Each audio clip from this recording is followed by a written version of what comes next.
পুরো পৃথিবী চালাতে একদিনে যে খরচ হয় তার অর্ধেকই ধরা হয় কোহিনূরের দাম। কোহিনূরের দামের এই গল্পটা জানতে হলে ফিরে যেতে হবে 1526 সাল ইব্রাহিম লোদির সাথে সম্রাট বাবরের পানিপথের যুদ্ধের ময়দান। হিন্দুস্তানের মহাপ্রতাপশালী সম্রাট ইব্রাহিম লোদি বাবরের কাছে পরাজিত হয়ে যান। বাবরের কামান ছিন্ন ভিন্ন করে দেয় তার সহস্র হাতির বহর। এমন সময় বাবর তার পুত্র হুমায়ুন তাকে পাঠান ইব্রাহিম লোদির বাকি সৈন্যকে ছত্রভঙ্গ করতে। যুদ্ধের ময়দানে ঘুরতে ঘুরতে হুমায়ুন এসে পৌঁছান এক সাদা তাঁবুর কাছে।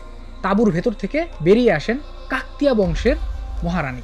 মহারানীর পুত্র ইব্রাহিম লোদির সাথে বীরত্বের সাথে যুদ্ধ করতে করতে নিহত হয়েছে। মহারানী তার পুত্রের লাশের জন্য অপেক্ষা করছেন এবং তিনি সেটা সৎকার করতে চান। ধু ধু এই প্রান্তরে শুধুমাত্র তাঁবুর ভেতরে মহারানী এবং রাজবংশের অন্যান্য মহিলারা রয়েছে। হুমায়ুন তাদেরকে জানান তারা সভ্য মানুষ এবং তার পুত্রের লাশ অনুসন্ধান করতে সৎকার করতে তিনি সাহায্য করবেন।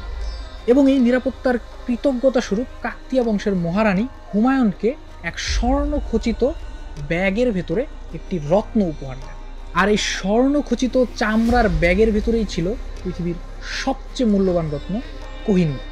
এবং কাকতিয়া বংশের মহারানী কোহিনূরের দাম সম্পর্কে হুমায়ুনকে যে বিষয়টা বলেন তা ছিল এক কথায় অবিশ্বাস্য। পুরো পৃথিবীকে একদিন চালাতে যত অর্থ ব্যয় হয় তার ঠিক অর্ধেক নির্ধারিত হবে কোহিনূরের দাম, এবং তা ধ্রুব সময়ের জন্য, অর্থাৎ যে কোনো সময়ে পৃথিবীর ঠিক অর্ধেক নির্বাহিত ব্যয়ের পরিমাণই হবে কোহিনূরের দাম।